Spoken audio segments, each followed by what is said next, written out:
Bueno, esta es la propuesta que estamos haciendo. Como ven, es mover la elección al Poder Judicial del 2027 al 2028.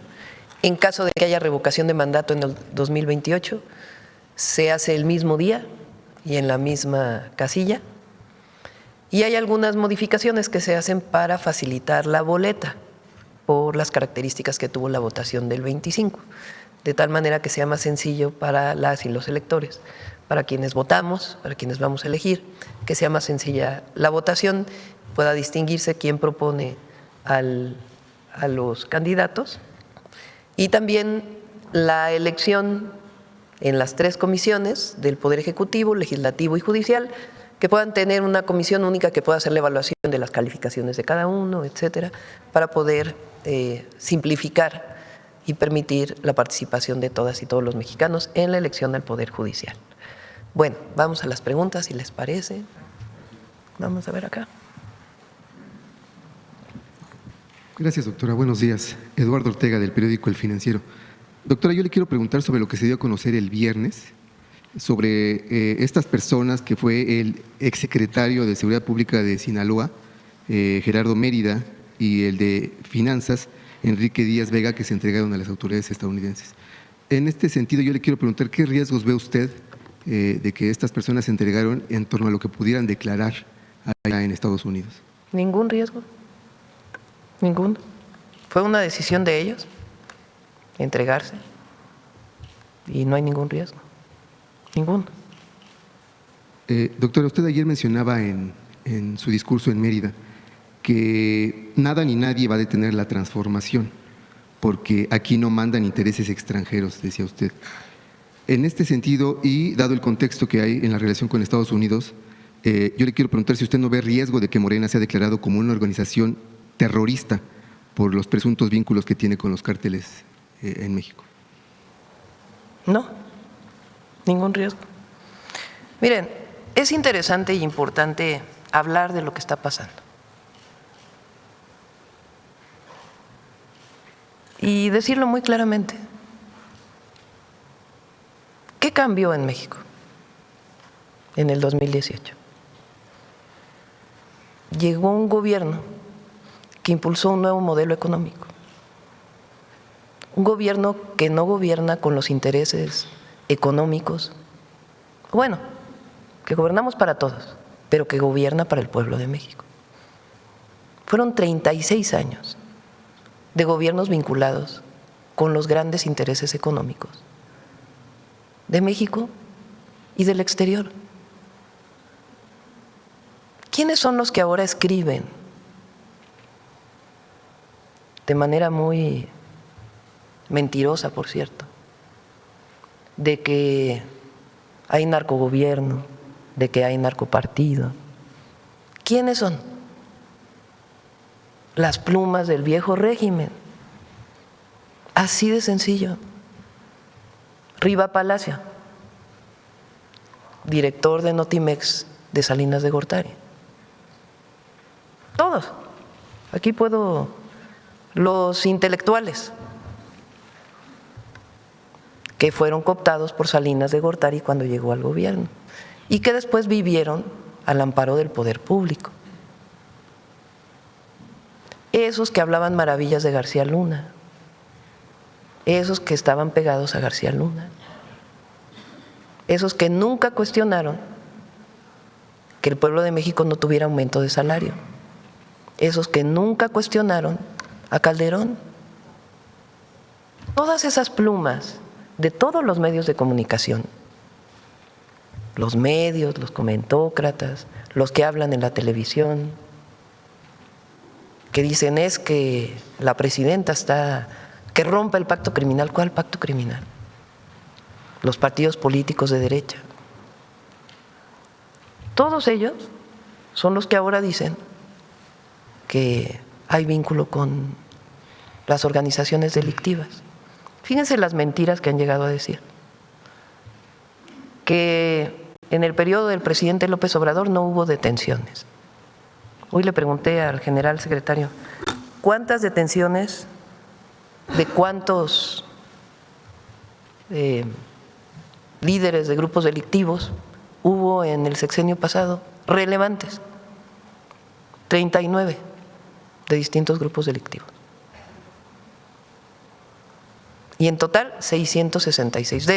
Hubo cerca de 45,000, pero detectados como grupos o líderes relevantes del narcotráfico.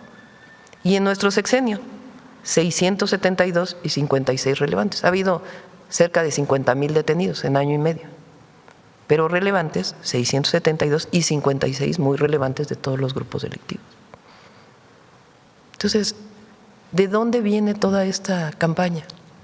Doctora, pero no la principal persona que habla sobre de que México está gobernado por los narcos, ¿no es el presidente Trump? El presidente Trump lo ha dicho, pero cada vez que hablamos no me lo dice a mí. Ha dicho, en México hay gobiernos de narcos, pero no se refiere a la presidenta. Y además siempre le he dicho, no es cierto, presidente Trump, en México gobierna el pueblo de México. ¿En su conversación con el presidente Trump habló de estos temas, doctora? Hablamos de la relación que hay con Estados Unidos. ¿De qué hablamos? Viene esta semana el director de, ¿cómo se llama? Departamento de Seguridad Nacional, viene el jueves, va a estar aquí jueves y viernes. El lunes viene Sarah Carter, directora de la Oficina de Política Nacional de Control de Drogas de Estados Unidos. Y después viene el embajador Greer, el 27 de mayo.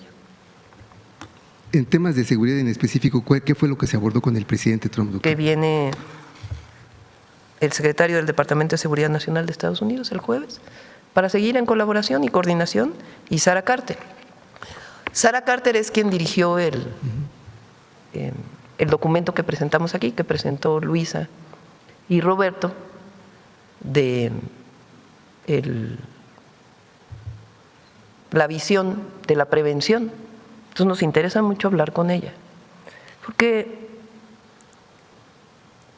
¿cuál es la mejor manera en que Estados Unidos tiene para apoyar a México? ¿Cuál es la mejor manera?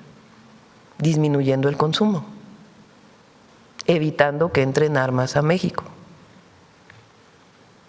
Es la mejor manera que Estados Unidos tiene, y combatiendo a los cárteles que operan en Estados Unidos.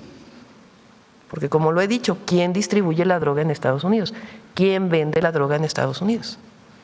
Entonces, si Estados Unidos quiere ayudar a México para disminuir la violencia en México, lo mejor que puede hacer es atender la prevención, la salud pública. Afortunadamente hoy lo reconocen en un documento. ¿Qué otra cosa puede hacer?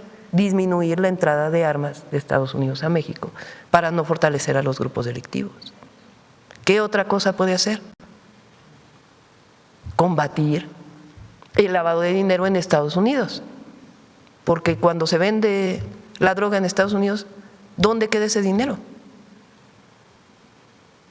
Entonces, por eso decimos coordinación, y cada uno opera en su territorio. Información, claro que sí, pero cada quien opera, doctora, en su territorio. Entonces, ¿por qué digo que no hay riesgo? Ninguno. Porque como lo he dicho hasta ahora, si hay pruebas, que la Fiscalía actúe. Nosotros no tenemos nada, absolutamente nada que esconder, y no hacemos ningún pacto de ningún tipo, ni con criminales, ni de cuello blanco, ni criminales comunes, ni criminales de la delincuencia organizada. ¿Por qué hemos podido disminuir en 40% los homicidios? Pues porque estamos actuando todos los días. Entonces, ahora son todos estos que estuvieron de acuerdo con la guerra contra el narco, que estuvieron de acuerdo con la intervención de Estados Unidos en México. Porque hay que decirlo así.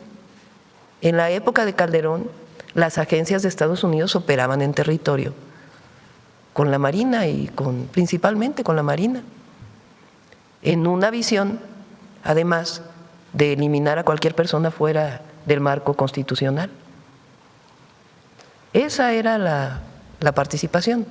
Estados Unidos quiere que vuelva a ser igual, y que hemos dicho, no puede ser igual. ¿Por qué? Pues porque nosotros somos un país libre, independiente y soberano, y nos pueden ayudar. La mejor forma que nos ayuden es atendiendo lo que tienen que atender en Estados Unidos. nos quieren ayudar con información, bienvenidos. Pero en México tiene que operar necesariamente las instituciones mexicanas. No puede operar Estados Unidos. Se llama soberanía. Y no podemos olvidar los mexicanos lo que ha costado la soberanía y la independencia de México. Esta idea de que operando el ejército estadounidense en México nos va a ayudar no es correcta. Nos pueden ayudar con información, nos pueden ayudar con… Pero sobre todo ayúdenos allá. Eviten que entren armas a México. Disminuyan el consumo. Porque aquí quien tiene que operar son las instituciones de la ley en México. No podemos olvidar de ninguna manera que somos un país independiente y soberano. Me recuerda esta idea que tienen algunos de la oposición de cuando Lázaro Cárdenas expropió el petróleo, que las empresas petroleras internacionales decían, es que México no va a poder porque no tiene buenos ingenieros. Tenemos que ayudarles, tenemos que ir allá, el petróleo tiene que ser de las empresas extranjeras. Y Pemex salió adelante. Es lo mismo ahora con la seguridad. Requerimos, ¿qué apoyo necesitamos? Atiendan el consumo de droga allá, atiendan la entrada de armas de Estados Unidos a México. Y con información, por supuesto, colaboramos. Pero aquí operan las instituciones mexicanas. Doctora, ¿y usted a qué atribuye que las autoridades de Estados Unidos en distintos niveles sean tan incisivos a la hora de insistir en combatir la narcopolítica en México?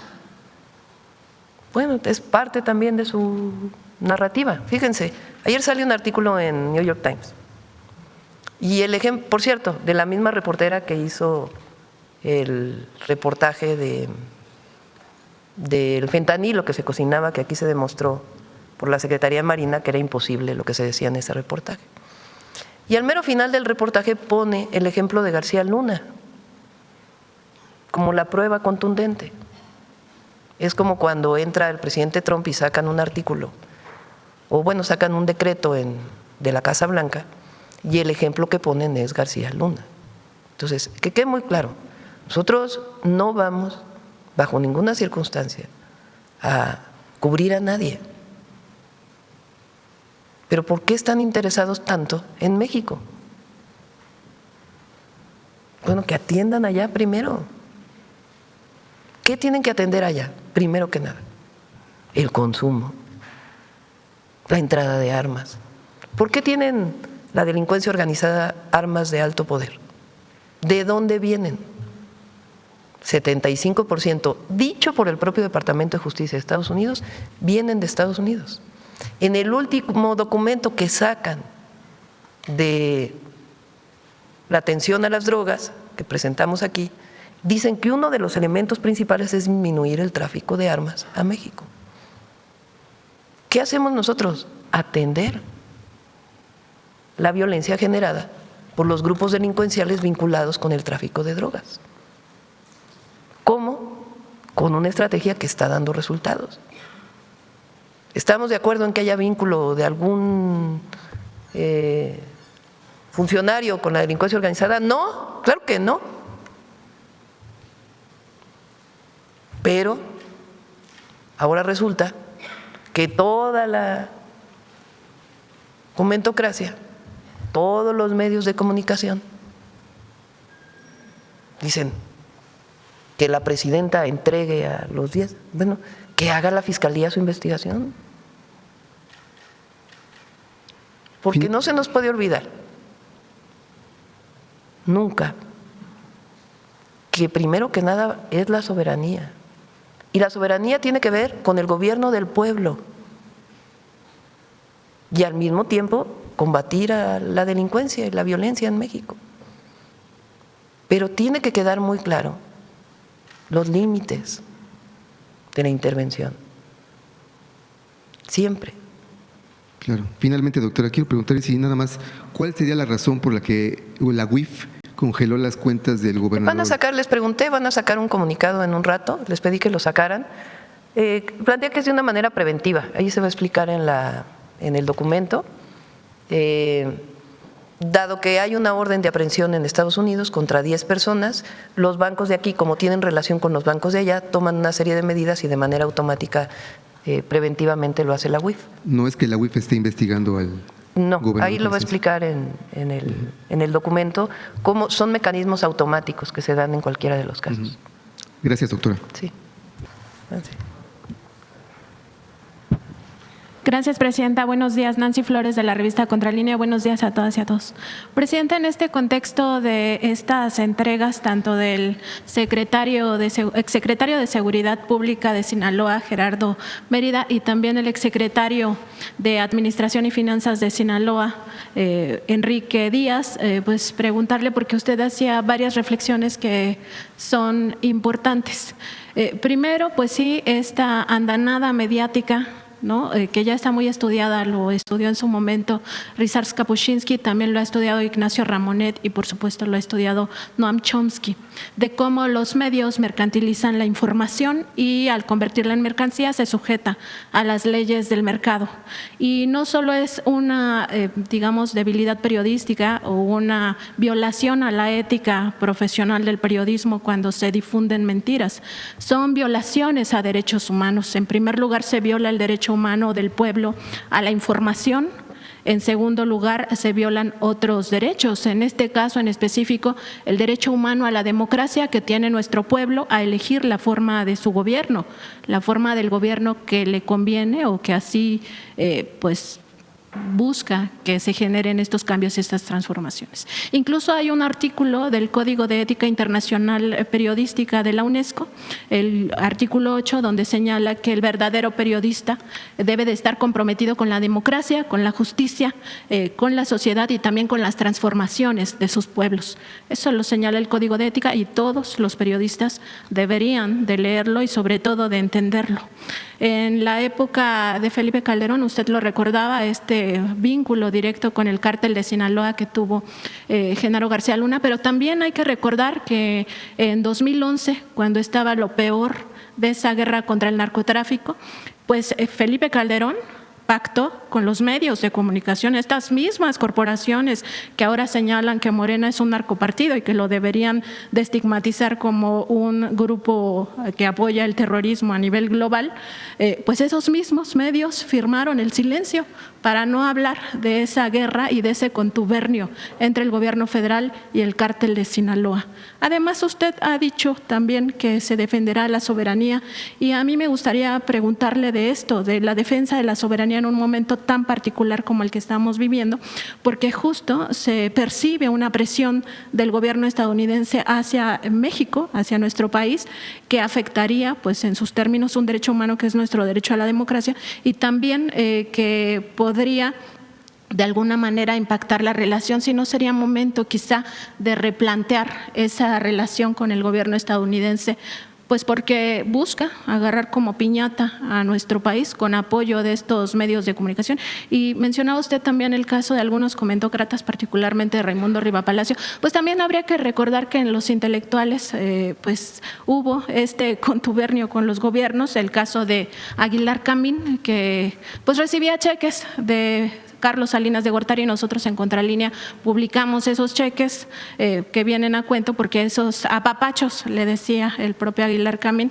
eso sí les gusta, ¿no? Tanto a las corporaciones mediáticas como a estos comentócratas. Y sobre las mentiras de los medios, pues que sistemáticamente violan derechos humanos y tienen responsabilidad sobre eso, presidente.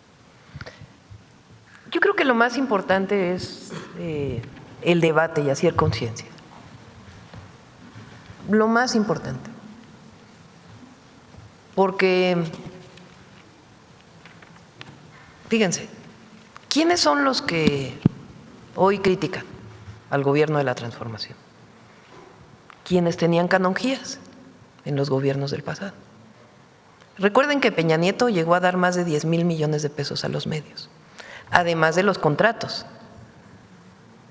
Nosotros en total son 3,000 millones de pesos. Ya es bastante, pero es menos de una tercera parte.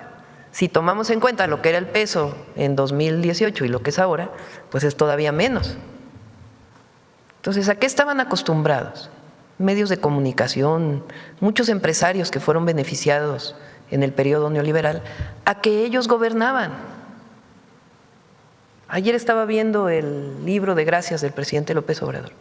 Hay una tabla ahí de la cantidad de impuestos que les condonaron a las grandes empresas.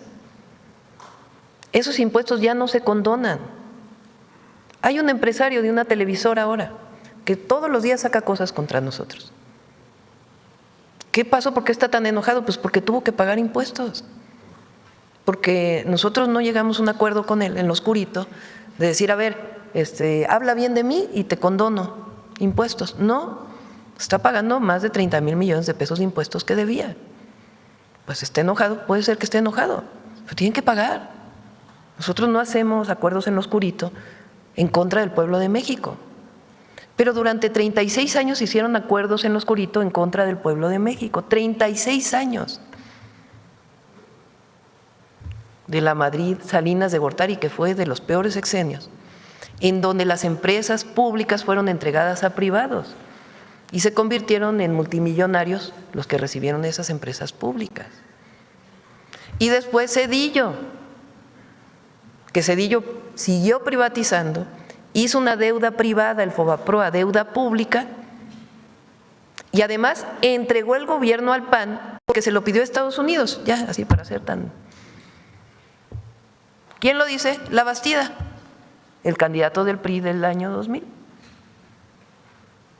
Y después el periodo del PAN, que en realidad no fue el PAN, era el PRIAN, porque gobernaban juntos. Fox, que prometió al pueblo de México que iba a haber democracia y le pagó con el desafuero de López Obrador y el fraude electoral del 2006.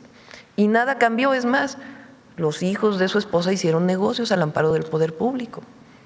Y después Calderón, que llegó con fraude electoral y que aumentó los homicidios dolosos en México de 27 homicidios dolosos en promedio a 70 y tantos homicidios dolosos, y supuestamente combatía el narcotráfico. Y después se supo que apoyaba su secretario de Seguridad a un grupo delictivo. Y esos mismos, bueno, ayer saca Calderón, de veras es de pena ajena, una publicación en sus redes sociales. Todavía no ha dado la explicación de García Luna, ni de Rápido y Furioso, ni de tantas cosas que hizo. Y ahora acusa al gobierno de México. Y luego Peña y todas las corruptelas que vinieron después. Entonces, a partir del 2018 cambia el gobierno y se dice, se separa el poder político del poder económico. Y no hay vínculo con ningún grupo criminal. Y si alguien lo tiene, que sea sancionado, si hay pruebas. Pero ¿qué es lo que ocurre en México a partir del 2018 con los gobiernos de la transformación? Se recupera la soberanía, la independencia. Y aquí quien cuenta es el pueblo. ¿Por qué el pueblo de México lo entiende? Pues porque vive mejor, porque el recurso público se destina a la gente, porque se hacen más hospitales, porque se hacen más escuelas, porque se hacen carreteras, porque se hacen trenes, porque se hacen aeropuertos. Y porque 1 billón de pesos que antes, quién sabe dónde quedaban, ni se cobraban los impuestos y se iban a los bolsillos de unos cuantos, se le regresan al pueblo en programas de bienestar. Más de 500,000 millones de pesos se están destinando a 14 millones de adultos mayores. Y tenemos una visión sustentada en nuestra historia, no lo copiamos de ningún lugar. ¿De dónde? De la riqueza cultural. Y desde Hidalgo hasta Lázaro Cárdenas. Y todos los luchadores sociales que han luchado por un México independiente. Eso es lo que no le gusta a la derecha internacional y a algunos sectores de Estados Unidos, algunos sectores. ¿Qué es lo que no les gusta? Un país independiente, un país soberano, un país que crea en su pueblo, un país que no sigue los dictados internacionales, un país que trabaja todos los días por el bienestar de la gente, un país que se relaciona con los países del mundo, pero con una visión propia, un país que tiene dignidad, un país que habla con los otros como iguales, una presidenta que no baja la cabeza. ¿Por qué? Porque representa al pueblo de México y su dignidad. Eso es lo que a la derecha no le gusta. que quisieran que estuviéramos subordinados. ¿A quiénes? A los poderes económicos y al poder mediático y al poder de los grandes capitales internacionales. No. ¿Queremos inversión privada? Sí. ¿Creemos en la competencia? Sí. ¿Queremos libre mercado con Estados Unidos? Sí. Pero el gobierno es del pueblo y se trabaja para el bienestar del pueblo. Y eso requiere independencia y soberanía. De otra manera, no. Por eso, cuando vemos lo que está pasando y esta crítica, lo que hay que poner es las cosas en contexto. ¿De qué nos acusan? Que estamos vinculados con la delincuencia organizada. ¿Hay alguien que se vinculó? Que se ha sancionado. Pero el gobierno de México no, el gobierno de México está con el pueblo. Y no estamos vinculados, que ahí están los resultados. 40% menos homicidios. Todos los grupos delictivos o se han enviado a Estados Unidos cabecillas por parte del Consejo de Seguridad Nacional o se han detenido. De todos los grupos delictivos. No podríamos disminuir los homicidios si no fuera porque se está actuando contra la delincuencia. Ahora, ¿es lo único? No. Tenemos que atender las causas. Porque en aquel periodo también se abandonó a los jóvenes. Entonces, no, ni abandonamos a los jóvenes, ni abandonamos a la gente. Trabajamos por el pueblo de México, por la independencia del país, por la soberanía y combatimos a los grupos delincuenciales. Así de claro, así de… Por eso la presidenta está muy tranquila. Hasta me dan a veces risa los… Están bien enojados. Ayer veía un debate ahí de Rivapalacio con Álvaro Delgado. No, sí está bien enojado, la verdad. Pero fíjense, este personaje, o sea, viene de Carlos Salinas de Gortari, ya nomás, desde ahí. ¿Y por qué está enojado? Pues porque no andamos en el chayote, para ponerlo claro. No le andamos buscando para decir, oye, no vayas a hablar mal de mí, ¿eh? Oye, ¿cuánto necesitas para pasarte una nota? Porque así era antes. Ahora no. Ahora es la mañanera. Ahora se da información abierta, no andamos buscando un medio al otro para ver qué nota me sacas y cómo lo sacas y a ver cuánto le pago a los que están aquí para ver si hablan bien de la presidenta. No, no lo necesito. Derecho a la información. Claro, ¿a qué estaban acostumbrados? A lo otro. Bueno, los intelectuales, Aguilar Camín, Jorge Castañeda, muchos. ¿A qué estaban acostumbrados? Pues a que comían aquí todas las tardes, una vez a la semana con el presidente, les hablaba por teléfono. Oye, Héctor, ¿no? A eso estaban acostumbrados, ahora no. Hablamos con académicos, sí, con muchísimos, para que nos ayuden al desarrollo de Lolinia, que nos ayuden a reivindicar las lenguas originarias, todo, de todo, desde Lolinia hasta la producción de gas en México, hasta el humanismo mexicano, todo. Hablamos con los académicos, hablamos con el rector de la UNAM, sí, hablamos con el rector de la UNAM, de la UAM, del POLI, de todos. Involucramos a los académicos en las tareas del desarrollo del país, pero no compramos conciencias, eso sí no. Eso sí no. Ni damos dinero para que estén con la presidenta, eso ya no. Eso es del pasado. ¿Qué quieren ellos? Que regresemos a eso. ¿Eso quieren? Pues no, México ya cambió. Ya no son los tiempos del pasado. Ya no es el tiempo en que los gobiernos le servían a una élite. Ya no es el tiempo en que los gobiernos estaban a lo que fuera a decir otro país. No, hablamos, coordinamos, lo hacemos racionalmente. No queremos conflicto con nadie, pero defendemos los intereses de México. Siempre. Eso es lo que está pasando en México hoy y lo que empezó a ocurrir desde diciembre de 2018. Y eso es lo que quiere el pueblo de México que siga pasando, porque si no, no estarían con nosotros. Pero ¿qué hay que hacer? Conciencia, hay que hablar de eso. ¿Por qué se molestan porque ahora los jueces se elijan por el pueblo? Pues porque antes tenían a sus jueces favoritos, algunos cuantos, que los apoyaban, ahora ya no. ¿Por qué? Porque los jueces tienen que hacer justicia para ricos, para pobres, para los del norte, para los del sur, para los del centro. La justicia, como decía Juárez, todos tenemos que cumplir con la ley. Todos somos iguales ante la ley. No hay unos que tienen fueros y otros que no.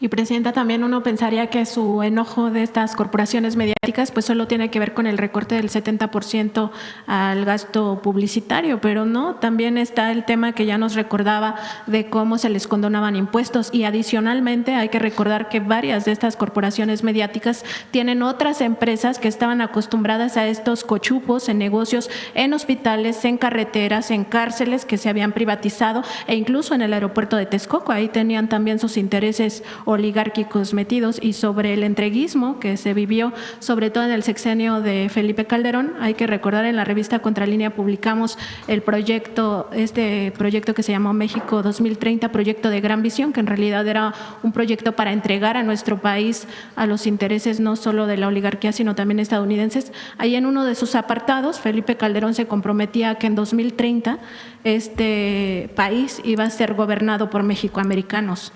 Eso ocurrió pues en su sexenio, esa es la vía que iba a seguir el PAN en el gobierno. En otro tema, Presidenta, pues nos llegaron denuncias de trabajadores pensionados de Petróleos Mexicanos que están pues advirtiendo un recorte en sus pensiones, ganan menos de 70,000 pesos, nos mostraron sus recibos de los últimos meses, de los últimos 3 meses, donde se demuestra que no ganan más de 70,000 pesos y también se les aplicaron recortes. Preguntarles si le han informado al respecto y si se va a revisar. Sí, estamos haciendo una valoración. Me han visto en las giras que hemos tenido. Recuerden que hicimos un cambio constitucional que establece que una pensión no puede ser mayor de la mitad del salario de la presidenta. Y estamos revisando, de acuerdo con lo que nos dicen. Aquí, cuando iba entrando el otro día, que estaba cerrada la puerta de atención ciudadana, que me bajé para que se abriera la puerta, porque había una manifestación y la cerraron y la gente estaba esperando. Entonces pasé por ahí y dije, no, a ver, que se abra porque no puede esperar la gente. Y ahí un trabajador me enseñó su cheque de Pemex justamente, pero es quincenal, o sea, sí fue a poco más de 70,000 pesos. Pero de todas maneras estamos revisando, porque siempre hay que escuchar a la gente, qué es lo que está planteando. Entonces pedí a CFE y a Pemex principalmente, a cuánta gente se le disminuyó y cuánto se le disminuyó de sus pensiones, pero no se recortó a menos de 70 y en todo caso se revisaría. Sí, porque estos sí nos enseñaron sus recibos quincenales, pero sí ganan menos de 70,000 al mes. Sí, no tiene que ser lo que dice la Constitución. Si hay algún error se tiene que corregir y de todas maneras se va a revisar. Sí, Presidenta, y en otro tema, de acuerdo con información que tiene la Procuraduría Federal del Consumidor, la empresa Telcel cobró de forma ilegal 53,5 millones de pesos a 135,000 clientes de planes de telefonía móvil. Esto por el tema de la inteligencia artificial. Esto ocurrió entre los meses de marzo y abril y la empresa pues ya devolvió este recurso, pero no lo devolvió en dinero en efectivo, sino como saldo a favor del cliente para su próxima mensualidad. Preguntarle, sobre todo aprovechando que está aquí el Procurador Federal del Consumidor, si se va a multar a Telcel o cómo se va a atender esta situación ya en términos pues de que tenga algún tipo de sanción.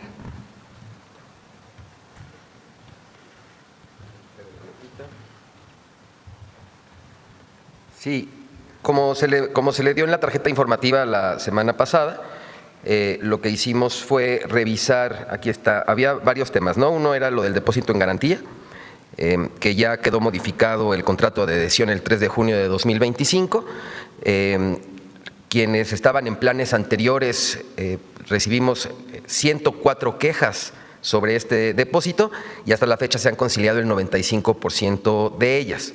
El tema del servicio de inteligencia artificial por 395 pesos y que no se hizo de conocimiento fue aplicado de manera errónea a 135,602 personas y se han estado devolviendo por procedimiento, ni siquiera por inicio de queja, el 1 de abril, el 10 de abril y el 4 de mayo. Por este tema solamente tenemos 22 quejas. ¿Qué sigue ahorita? A partir de… La ley establece que puede haber… por varios conceptos hasta un 20% de retribución a las personas consumidoras. Entonces, lo que vamos a revisar ahorita es, ya que se terminen de conciliar estas quejas y que estemos en ceros y revisar en monitoreos que no se esté aplicando este cobro por la inteligencia artificial, hacer el análisis de todas las quejas y determinar si este proveedor podría ser acreedor a algún tipo de sanción. Pero como todavía estamos en el procedimiento, hasta que finalice, ya se hará ese análisis. Muchas gracias. Gracias, presidenta. Y nada más, pues decir que los Pumas ganaron ayer y pasaron. Va a la final los Pumas. Gracias. Va.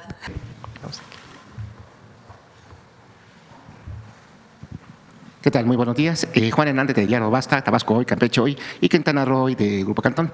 Referente al tema, ustedes habían mencionado pues, precisamente todos los elementos para hacer esta, la elección se realice en el 2028. ¿Qué otros elementos también tomaron en cuenta? Por ejemplo, estábamos hablando de los costos. ¿Cuánto se habló de abatir costos precisamente para evitar esta doble función?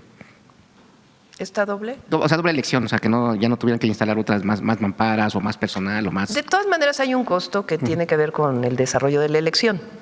Más que los costos de la elección, lo que planteamos es la dificultad que iba a ser para el 27 tener la elección constitucional para poder ejecutivo, legislativo de los estados y federal y presidentes municipales y que tuvieran que moverse a otra casilla, a la otra elección. Entonces, más que un tema de costos, porque finalmente siempre va a tener que haber un apoyo al INE para poder desarrollar la elección, es la facilidad para la gente de poder elegir en el 27 o en el 28. Y bueno, sobre este mismo tema, se va a cumplir prácticamente hace un año precisamente de la elección de la nueva Suprema Corte, de los nuevos ministros, jueces. No sé si ustedes llevan algún no sé, conteos, sondeo, de cómo ha sido este desempeño de esta nuevo Poder Judicial, porque se han estado empeñando mucho en estar satanizando. Evidentemente ha habido jueces que han tenido errores, ¿sí? Porque se habla desconocimiento o cualquier cosa, o a lo mejor falta de expertise, pero no se puede juzgar a un nuevo Poder Judicial, pues a lo mejor por unos cuantos, ¿no? Pero sí, no sé si tengan ese seguimiento, ese registro. Ha trabajado muy bien la Corte. El otro día vinieron unos empresarios de distintas cámaras y decían, es que hay incertidumbre jurídica por el Poder Judicial. Les digo, a ver, denme una resolución de la Corte o de algún juez injusta contra alguna empresa. Una. No pudieron decir ninguna. Es más, la Corte ha resuelto temas en contra del SAT a favor de algunas empresas. O sea, no hay incertidumbre jurídica. Claro, hay otro Poder Judicial que elige el pueblo. Es parte de la transformación del país. Pero un ejemplo de algún caso de resolución en contra de alguna empresa no hay ninguno. Ahora, la gente pues tiene que sentir, el pueblo raso, la gente normal, pues que se resuelven de manera más expedita y con mayor justicia para todos. Y eso pues se va a ir resolviendo poco a poco. Perfecto. Pasando a otro tema, se da a conocer que confirma el rey de España que va a venir a México, o bueno, es lo que… sí, va a Monterrey, a Guadalajara. Hoy me entregaron la carta apenas en la mañana. ¿Habrá planes de reunirse? Pues todavía apenas hoy en la mañana vi ¿Qué significa para usted que venga el rey de España y curiosamente pues acaba de irse la representante madrileña? O sea, todo esto que rodeó a esta visita, que tal parece que querían dinamitar esa venida del rey, no sé, pues todo, dicen que en política no hay coincidencias, ¿no? Pero pues todo parece que está enfocado ahí, ¿no? Hay que ponerlo en contexto también. Yo no invité al rey a mi toma de posesión. ¿Por qué no invité al rey a mi toma de posesión? Porque había un agravio a México, un agravio que vino de una solicitud de perdón por los abusos de la llegada de los españoles y la conquista en México por parte del presidente López Obrador al rey, en una carta privada que se le envió muy bien escrita, explicando por qué. A partir de ahí, en vez de que se respondiera de manera individual, estando de acuerdo o no, se hizo pública esa carta en España y vino una campaña contra el presidente López Obrador. En ese momento, no solamente desde mi perspectiva era un agravio a un presidente muy querido por el pueblo de México, sino al pueblo de México. Entonces decidí no invitarlo. ¿Qué hicimos después? Decidimos enviar 2 exposiciones a España. ¿Sobre qué? Sobre mujeres indígenas y sobre la riqueza cultural que hay en el Museo de Antropología e Historia. ¿Qué respuesta vino del otro lado? Una respuesta del canciller español reconociendo que hubo abusos y que había que analizar ese periodo. Y después el propio jefe de Estado español, el rey, fue a visitar la exposición y ahí también dijo que había habido abusos. Bueno, es un momento completamente distinto. A partir de ahí decido ir a Barcelona y hablar de la riqueza cultural de México, a la reunión que me invitaron sobre democracia en el mundo. Y ahí viene después el canciller y ahora el rey de España plantea venir a un partido en donde va a jugar la selección española. Entonces es un momento distinto. Tiene que seguir, porque para nosotros es un asunto de dignidad, de reconocimiento de la grandeza cultural de México, de reconocer que los valores de las y los mexicanos vienen de ahí, de reconocer a las grandes civilizaciones y a los pueblos indígenas de hoy. De eso se trata el reconocimiento de las civilizaciones, de la grandeza cultural de México y lo que fue el periodo de la llegada de los españoles. Y nosotros vamos a seguir insistiendo en eso. Y de parte de España, con excepción de algunos que todavía siguen reivindicando a Hernán Cortés allá y acá, que lo que más vergüenza dan son los de acá, la verdad. Con excepción de ellos, la gran mayoría del pueblo español pues está reconociendo que hubo un periodo de abusos y que no es que llegaron a civilizar a los incivilizados. Entonces eso lo vamos a seguir difundiendo y es parte del humanismo mexicano y es parte de por qué hoy el pueblo de México está empoderado, reconociendo su dignidad y su historia y el legado de grandeza. ¿Qué ha cambiado para que el rey de España venga aquí a México? Y sobre todo, ¿ya estaríamos hablando de un primer paso para reanudar relaciones? Pero nunca se rompieron las relaciones, nunca. Las relaciones diplomáticas, las relaciones económicas, comerciales, siempre estuvieron. Lo que hubo, pues fue un momento de visión distinta y nosotros reivindicamos nuestra visión. Y de parte de ellos, pues hubo un acercamiento a reconocer lo que decíamos y de parte de nosotros, pues un reconocimiento de que ellos están visualizando y hablando de una manera distinta de lo que fue el periodo de la llamada conquista española. Se están animando muchas asperezas entonces. Pues vamos avanzando en lo que a nosotros nos importa. ¿Qué nos importa? El reconocimiento de nuestra historia, el reconocimiento del valor de las grandes civilizaciones que formaron lo que hoy llamamos México. Decía, ahora, no sé si han ido a Guatemala, a la calle de Guatemala, a este sitio arqueológico que se llama el Huayzonpantle, que hay cráneos. ¿Por qué? Porque los mexicas tenían una visión muy distinta de la visión posterior, católica, cristiana, de la muerte. Todos los pueblos previos a la llegada de los españoles tenían una visión muy distinta de la vida y de la muerte. ¿Por qué nosotros festejamos el Día de Muertos como lo festejamos? ¿Por qué las familias mexicanas van a hacer fiesta el 1 y 2 de noviembre a los panteones? Porque tenemos una visión muy distinta de la muerte, muy distinta. La película esta Coco que hizo una de las grandes productoras se volvió muy famosa, entre otras cosas porque permitió que se conociera esta visión muy distinta que tiene el pueblo de México entre la vida y la muerte, con sus cambios evidentemente, después de pues la incorporación de la religión católica y otras religiones en nuestro país.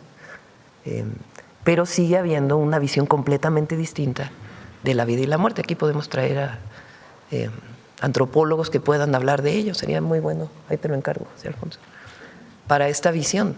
Entonces, ¿cómo desde allá se puede decir que eran incivilizados y porque hay esta pirámide? Que todo lo contrario, lo que muestra pues es una visión distinta. Es un reconocimiento de las culturas previas, que hoy siguen siendo los valores del pueblo de México. Y como lo digo, no importa si cualquiera de los que estamos aquí viene de un pueblo indígena. No, el que se hace mexicano hoy, el que adquiere la nacionalidad mexicana hoy, aunque haya nacido en otro país, tiene una responsabilidad histórica y es reconocer nuestra cultura, nuestra grandeza cultural, de dónde venimos, de dónde vienen las grandes civilizaciones, la riqueza cultural de la gloriosa historia de México desde la independencia hasta nuestras fechas. ¿Por qué es tan importante? Porque el pueblo de México, después de 300 años de ser colonia de España, toma la decisión de independizarse. Toma la decisión de independizarse. Y a partir de ahí se construye una historia nacional. Hay potencias que siempre han querido invadir a México. Siempre. Vean nada más la historia de la batalla del 5 de mayo. Es algo extraordinario. Zaragoza con indígenas de Puebla y un ejército que apenas tenía armas, vence al ejército más poderoso de la tierra. ¿De qué habla? De la convicción de un pueblo que quiere ser independiente y soberano. De los terribles sucesos de cuando se llevaron la mitad del territorio, que por cierto se ganaron batallas, entonces. Y después, cuando en 1914 quiere invadir nuevamente Estados Unidos a México y se posta en Veracruz, y Carranza y Villa y Zapata, los tres grandes dirigentes de entonces, de los tres ejércitos, no están de acuerdo. Y supuestamente, pues todavía estaba Victoriano Huerta en el poder después del golpe de Estado. ¿Y quiénes defienden el territorio? Los veracruzanos, con la Marina. Son actos heroicos. ¿Por qué quisieron borrar a los niños héroes de Chapultepec? Porque durante el periodo neoliberal quisieron borrar a los niños héroes. Es más, los borraron de los libros de texto. Borraron muchas cosas de identidad. ¿Por qué? Pues porque no querían que hubiera una identidad nacional de niños de 13 años dispuestos a defender a su patria, cadetes del colegio militar. Por eso es tan importante hoy entender lo que estamos viviendo. Y por eso es tan importante hoy tener la soberanía como faro de luz. ¿Hasta dónde quieren intervenir? Por eso digo, ¿quieren ayudar a Estados Unidos a resolver los problemas de México? Muy bien, bajen el consumo de drogas. Lo primero. Lo segundo, la disminución de armas. Y además, un esquema de coordinación, de colaboración, sin intervencionismo, sin injerencismo. Entonces, eso es muy importante. Esta visión de, fíjense nada más, durante el periodo de Calderón, en la guerra contra el narco, y dicen, ¿por qué sigue mencionando la presidenta la guerra de Calderón? Pues porque hay jóvenes que nacieron en el 2006 y que tenían 6 años en el 2012. Y hay que explicarle a los jóvenes lo que ocurrió en aquella época. Calderón le abrió las puertas a las agencias de Estados Unidos para que operaran en México. Imagínense el caso de que Calderón acepta con Obama la operación Rápido y Furioso, que entraran armas de Estados Unidos a México con un chip. Y después le quitan todos los chips y esas armas las utilizan para matar los propios cárteles de la droga. ¿Y qué pasó con eso? No sabemos. Y podemos poner otros casos. Por eso no se nos puede olvidar por qué surge la transformación. La transformación surge porque el pueblo de México está harto de 36 años de abandono y 36 años de entreguismo. La transformación surge en defensa de la soberanía, de la independencia y del bienestar del pueblo de México. Que hay una acusación contra un funcionario en México y hay pruebas y todo se procede.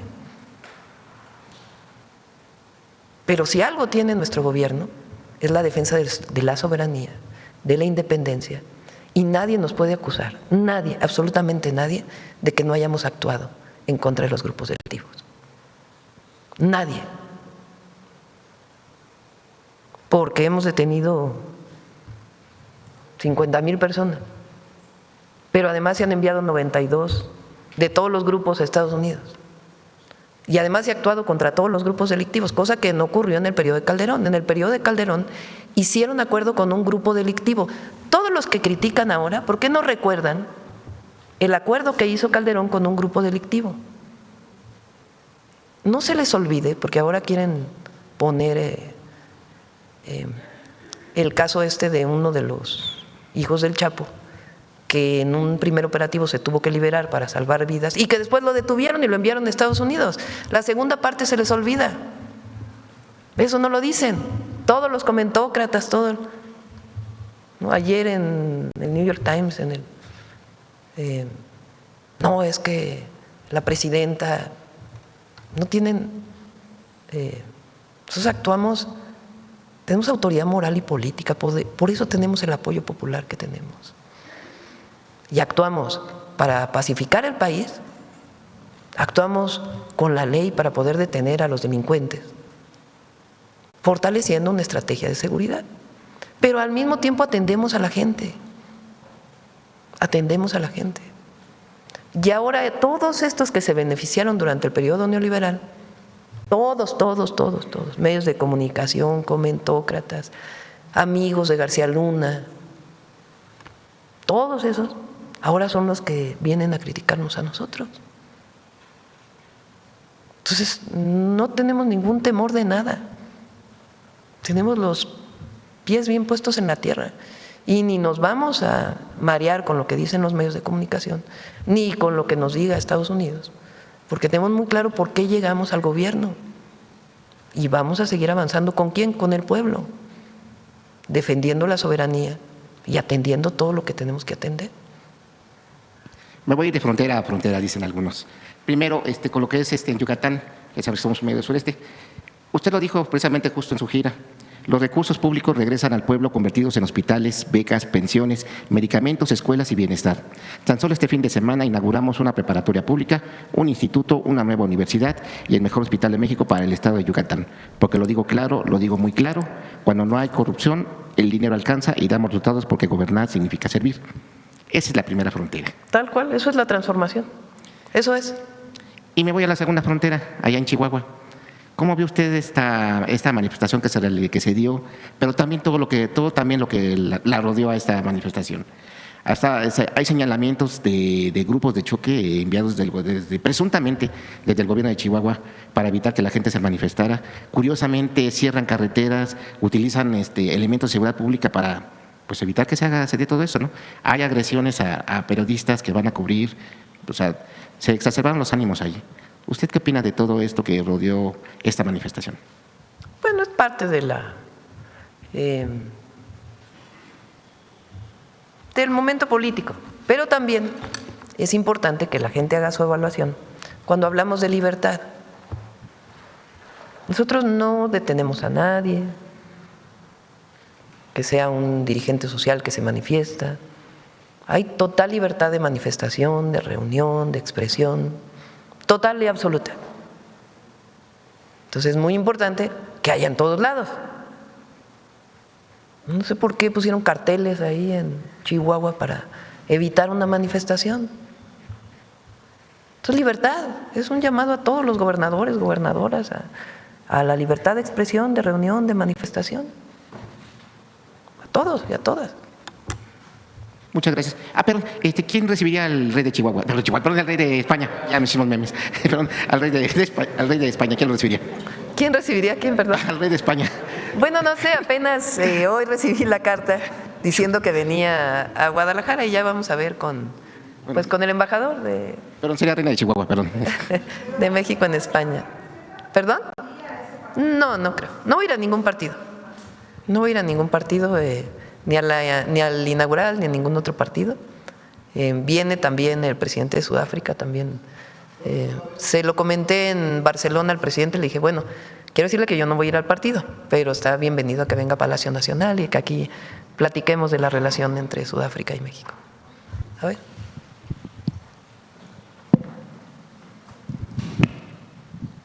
Presidenta, buenos días. Elizabeth Robles, de Canal del Congreso.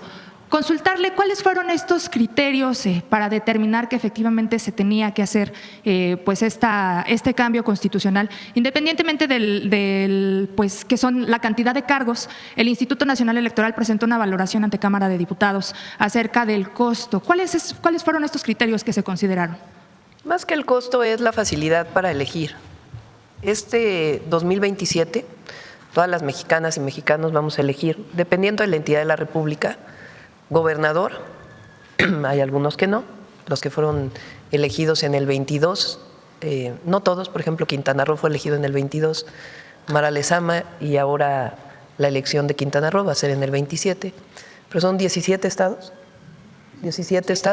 que van a cambiar gobernador o gobernadora. Va a haber la elección de todo el poder legislativo en términos de Cámara de Diputados, senadores es concurrente con presidente o presidenta. Entonces, todos los diputados federales. En la mayoría de los estados, diputados locales y presidentes municipales. Entonces, es una elección muy grande. El INE planteaba que como en la elección al Poder Judicial no deben participar como observadores los partidos políticos, porque no está vinculada con partidos políticos, sino es una elección ciudadana, las casillas tendrían que estar en otro lugar. Entonces, supongamos que en el 27 voy a votar, va a votar cualquiera de ustedes, entonces tendríamos que hacer la fila para votar por quienes correspondiera. Aquí en la Ciudad de México pues sería diputado federal, alcaldes y diputados locales. En otros lugares sería incluso gobernador. Y después tendrías que moverte a otro lugar a votar por el Poder Judicial. Entonces, pues eso genera problemas, ya lo vivimos el año pasado, porque fue concurrente con la elección a presidentes municipales de Veracruz y de Durango, y la gente iba a votar a un lugar y luego ya no iba a votar al otro. Entonces se planteó mejor pues, que nos concentremos en la elección de Poder Ejecutivo y Poder Legislativo, estatales y federales, y que vayamos el 28 a la elección al Poder Judicial. Ahora, si hacemos revocación de mandato, pues que sea concurrente, que no tiene que ser que un día la revocación de mandato y luego volver a organizar todo para el Poder Judicial. Y algunas cosas que aprendimos en el 2025 del Poder Judicial para poder facilitar las boletas y poder facilitar también la participación de la gente. En esencia es lo que se tomó en cuenta. Gracias, Presidenta. En un segundo momento, ¿cuál sería esta ruta legislativa, dados los tiempos de la reforma constitucional, con pues los tiempos de inicio del periodo electoral para el próximo año? Bueno, nosotros enviaremos la propuesta y la idea es que ya el Congreso de la Unión pueda tomar la decisión de llevar a cabo un periodo extraordinario para poder mandar, digamos, primero que se evalúe en comisiones y luego ya que pueda ser aprobado en pleno y que esta reforma pueda ser aprobada a más tardar en los primeros días del mes de junio. ¿A qué cámara se enviaría?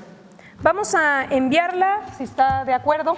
Bueno, aquí lo evaluaremos con la presidenta, pero muy probablemente le estaríamos enviando a diputados, ¿no? A la Cámara de Diputados. Cámara de Diputados. Primero, entonces, pues se manda a la Cámara de Diputados, hay que analizarla primero en comisión, se vota en el Pleno, se manda al Senado, a comisiones, se aprueba en el Pleno y si se aprueba en ambas cámaras, como sabemos, es una reforma constitucional que requiere ser enviada también a los congresos locales, porque para hacer una modificación constitucional se requiere también que se apruebe en la mayoría de los congresos locales, entonces hay que enviarla, se enviaría y la idea es, esperemos que pueda ser aprobada. Luego se establece un plazo para que se puedan adecuar también las constituciones locales. Entonces establece un plazo de 60 días para que las entidades federativas puedan hacer las adecuaciones pertinentes y puedan establecer en sus propias constituciones también que la elección al Poder Judicial local se va a pasar al 2028 y las otras modificaciones que ya vimos. En el caso de la Federación haríamos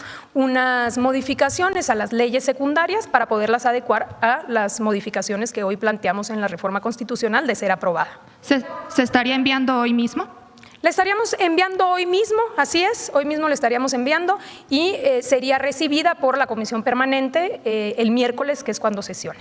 Correcto. Un segundo tema. Quisiera saber si, Presidenta, ya tiene algunos detalles acerca de la cumbre con la Unión Europea para firmar este acuerdo global modernizado.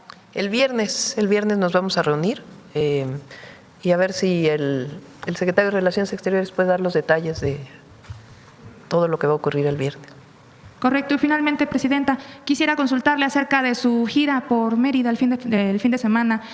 ¿Cómo le fue? Ya nos comentaba un poquito acerca de este tema. Algunas fotos circulaban ahí en redes acerca de las placas del hospital, que incluso están en lengua maya. Sí, como les mencionaba, fue una gira muy buena por el sureste. El viernes estuvimos en Campeche. En Campeche desarrollamos un programa, un plan que se llama el Plan Campeche. El objetivo es revitalizar el campo campechano, que fue abandonado durante el periodo neoliberal, realmente. Campeche era el principal productor de arroz en el país y era productor de leche y de carne. Eso fue en la época de los 70s principalmente, afectando un poco la selva, pero en aquella época se promovió que hubiera producción de carne y leche en el sur-sureste del país, porque ahí hay agua. Entonces se hicieron muchos agostaderos. Después, con la entrada del Tratado de Libre Comercio y la importación, se vino abajo mucha de esta producción y particularmente en Campeche pues disminuyó muchísimo la producción agropecuaria. Ahora estamos recuperando la producción de leche en Campeche. Son 877 productores a los que se les dio equipamiento y capacitación. La leche se vendía en 7 pesos el litro, ahora le estamos comprando en 11.50. Esta leche se pasteuriza en una nueva planta de pasteurización de leche para el bienestar y esta leche se destina a 7.5 millones de mexicanas y mexicanos que compran leche de 4 a 6 pesos dependiendo de la zona del país. Lo que era la antigua liconza hoy está ampliándose. Hoy tenemos 7.5 millones de beneficiarios. Cuando llegamos había alrededor de 6 millones de beneficiarios. Entonces, ¿qué se tiene que hacer? Aumentar la producción de leche, distribuirla y además se distribuye en las tiendas del bienestar. Es una manera de ayudar a las niñas y los niños del país a que tengan leche de buena calidad y al mismo tiempo ayudar a los productores. Es un programa muy interesante, muy bueno, está muy contenta la gente en Campeche. E igual estamos ampliando la producción de arroz, porque es una zona pues con muchísima agua, el arroz requiere agua. Entonces, estuvimos con los productores en el Plan Campeche e inaugurando la planta de pasteurización. Segundo, después fuimos a Yucatán, ahí inauguramos una preparatoria tecnológica, ahí salió el robot que están programando los jóvenes que estudian en el tecnológico. Después una Universidad Rosario Castellanos, también para alrededor de 2,000 jóvenes. Y el Hospital Naval de 30 camas, había un Hospital Naval de 9 camas. Todos los marinos y la Armada de México se atienden ahí, que viven en el sureste. Se amplió ese hospital y el hospital antiguo se le dio al ISSSTE. Y después la inauguración fuimos al Tren Maya de carga, una sede que va a tener en progreso. La idea es que llegue la mercancía a través del puerto y se distribuya en la península de Yucatán, en todos los estados, a partir del tren, que va a estar listo a finales de este año una buena parte, y otra parte a principios del 27. Hay un avance como del 50% del Tren Maya de carga. Y después fuimos al puerto, que también se está ampliando, y al otro día al Hospital Orán, que es realmente impresionante. Y es esta visión, es el proyecto de nación que representamos, porque hay que decirlo siempre, durante el periodo neoliberal se abandonó por completo lo público, se quiso privatizar todo. Fueron más de 700 instituciones del pueblo de México, nacionales, que fueron privatizadas, entregadas a nacionales y extranjeros. No se nos puede olvidar eso. Lo que construyó el pueblo de México con su esfuerzo en el periodo neoliberal fue entregado a privados. ¿Qué pasó en ese periodo? De una familia que aparecía en la lista de Forbes como multimillonaria, cuando terminó el periodo de Salinas de Gortari había 24 familias multimillonarias en México. ¿Quiénes eran esas 24 familias? A las que se les dio, supuestamente las compraron, pero realmente fue a precios irrisorios, a las que se les dieron las empresas del pueblo de México, a privados, esos se convirtieron en multimillonarios. Esa entrega, ese saqueo ocurrió en el periodo neoliberal. Y con todo eso ocurrió también que dejó de invertirse en salud pública. Recuerden que cuando llega el presidente López Obrador había 80 hospitales abandonados que habían sido inaugurados y que nunca funcionaron. Hoy ya nos faltan 5 hospitales de esos 80 que estamos echando a andar. Hemos inaugurado 27 hospitales desde que llegamos a la fecha. Y tenemos un plan para ampliar la capacidad hospitalaria de centros de salud y de prevención. ¿Por qué es factible hacer esto? ¿Por qué durante el periodo neoliberal se construyeron durante 36 años solo 4,000 nuevas camas en el IMSS? Y ahora vamos a construir en 12 años 12,000. ¿Por qué se puede hacer esto? Porque cambió el modelo económico, porque regresamos a la visión de que el acceso a la salud, el acceso a la educación es un derecho y que el Estado tiene un papel que desempeñar. Los privados también, pero cambió por completo el modelo, en una visión basada en nuestra historia. Si olvidamos eso, si el pueblo de México olvida eso, tenemos la posibilidad de regresar al pasado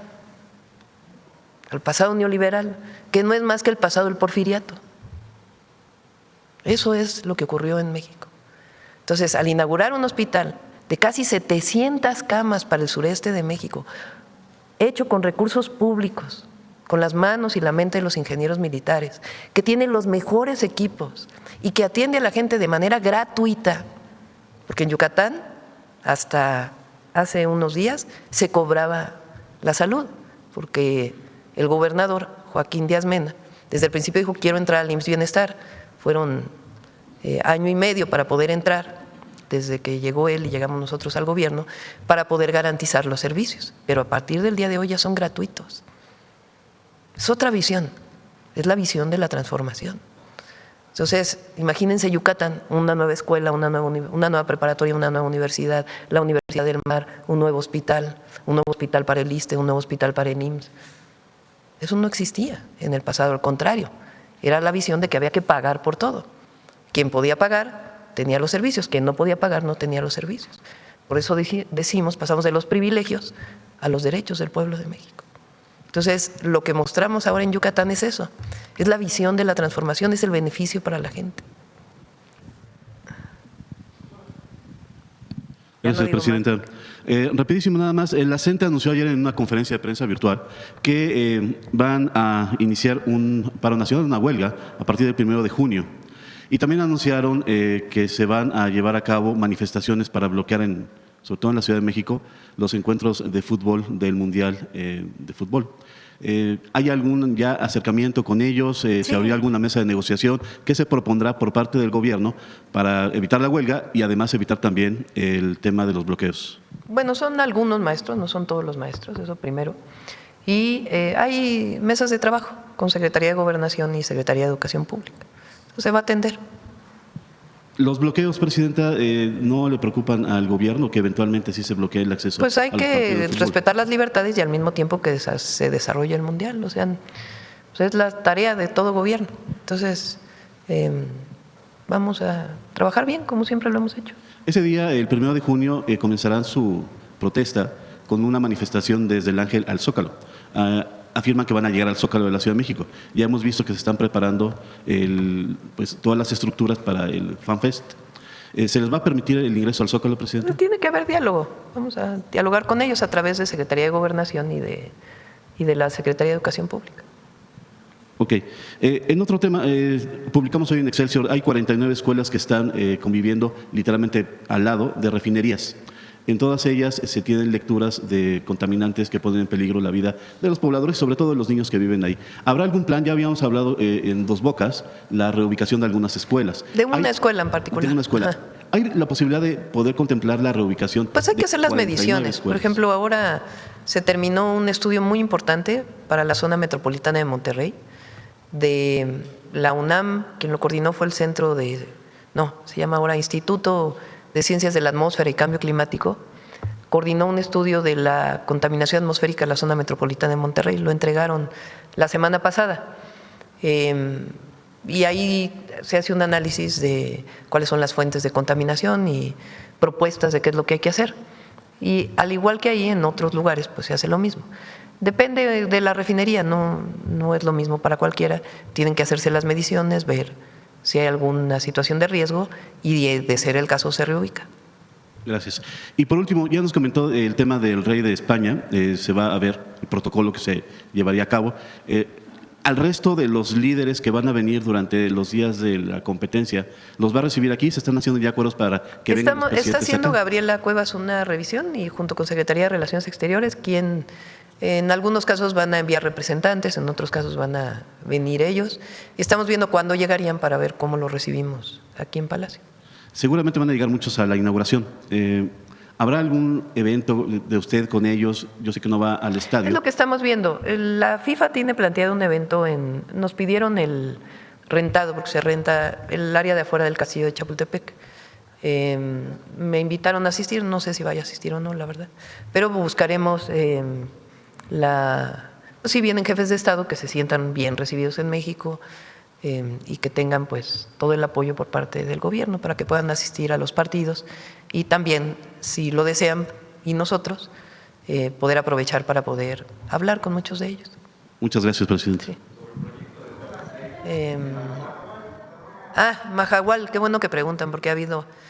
Le pedí a Alicia Bárcena que revisara bien el proyecto. Es un proyecto de una empresa, ¿no? Royal Caribbean, creo que se llama, que tiene planteado hacer en el sur de Quintana Roo. Ha habido muchas protestas y muchas personas que están en contra. Es una especie de centro vacacional o un parque acuático. Le pedí a Alicia que revisaran muy bien.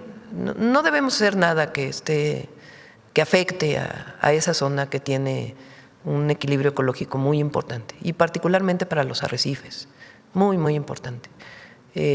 Semarnat está haciendo un análisis muy detallado, pero les adelanto pues que no vamos a hacer nada que ponga en riesgo al equilibrio ecológico de esa zona. Entonces, vamos a esperar a Semarnat porque es a quien le corresponde que dé su resultado del estudio que plantearon, pero decirle a todos aquellos que están preocupados por esta situación que el gobierno no va a hacer nada que ponga en riesgo el ecosistema en esa zona. Bueno, no el gobierno, aprobar pues una inversión privada. Y se puede en todo caso llevar a otro lado también, de ahí mismo de Quintana Roo, que no tenga tantos impactos en la zona. Pero lo está analizando Semarnat y hay que hacerlo pues científica y ambientalmente, pero no vamos a hacer nada que ponga en riesgo el ecosistema.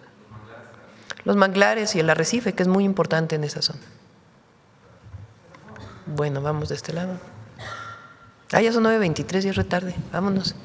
Gracias, presidenta. Buenos días. Karina Vargas, de Reporte Índigo. Sobre el tema que se presentó de solicitarse la revocación de mandato para el año 2028, ¿esto implicaría que su imagen aparecería en la boleta electoral? Ya vamos a ver eso después. Ya. ¿Eso se definirá después? La revocación de mandato, como está en la Constitución, tiene que solicitarse por firmas. Yo me comprometí a hacer revocación de mandato, pero bueno, ya después podemos hablar de eso. Muy bien. Y una precisión sobre la llamada que sostuvo con el presidente Donald Trump. ¿Hablaron de los temas que involucran a la gobernadora de Chihuahua y al gobernador con licencia? No, hablamos de mantener la coordinación con respecto a nuestras soberanías en la seguridad y hablamos también de los temas comerciales.